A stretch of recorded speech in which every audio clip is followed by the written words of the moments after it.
51 100. 51 100 femmes sont mortes en 2023. Elles ont été exécutées. Exécutées parce qu'elles sont femmes. Exécutées par ceux qu'elles ont aimés. Qui sont-elles?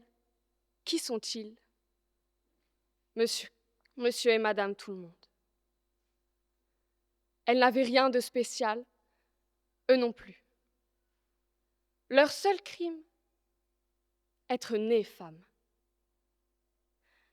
Elles s'appelaient Lucia, Alicia, Adeline, Fatia, Gina, Catherine ou encore Nathalie. Une dispute aura coûté leur vie. Certaines ont commis un crime plus grave.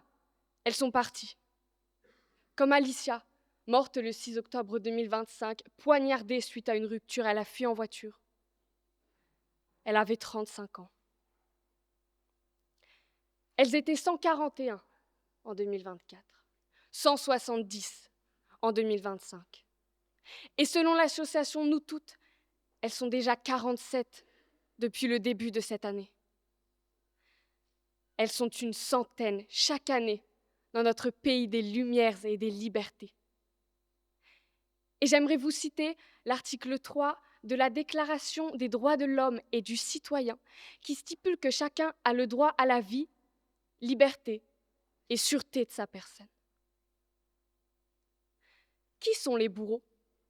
Leurs conjoints ou ex-conjoints qui se croient supérieurs, qui pensent que les femmes leur appartiennent, qu'ils ont un droit de vie ou de mort sur elles.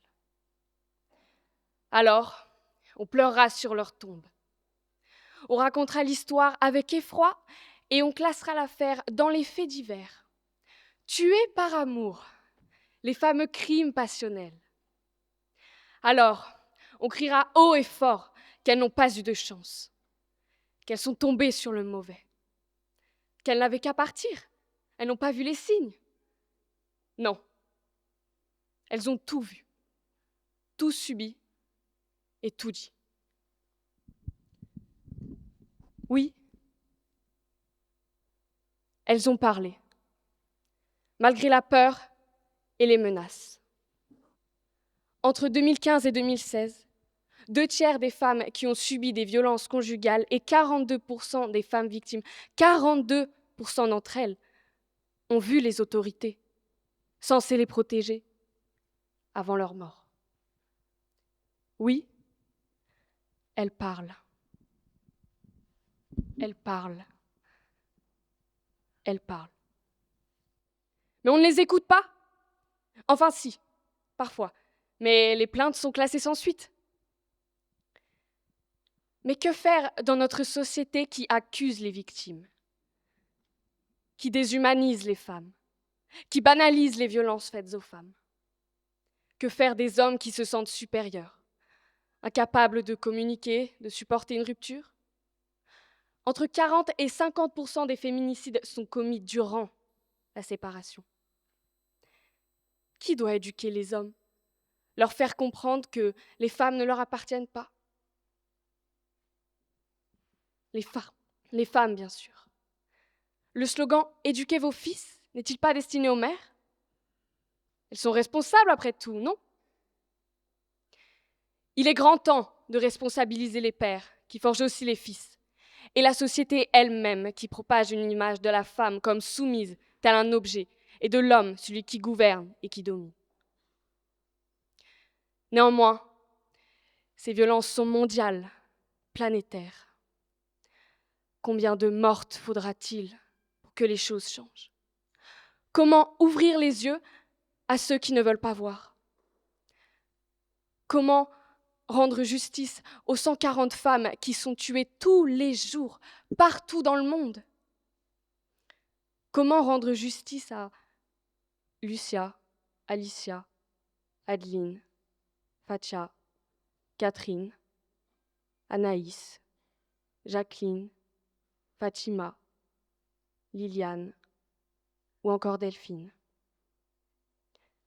Sommes-nous réellement libres de nos choix quand la peur nous les dicte.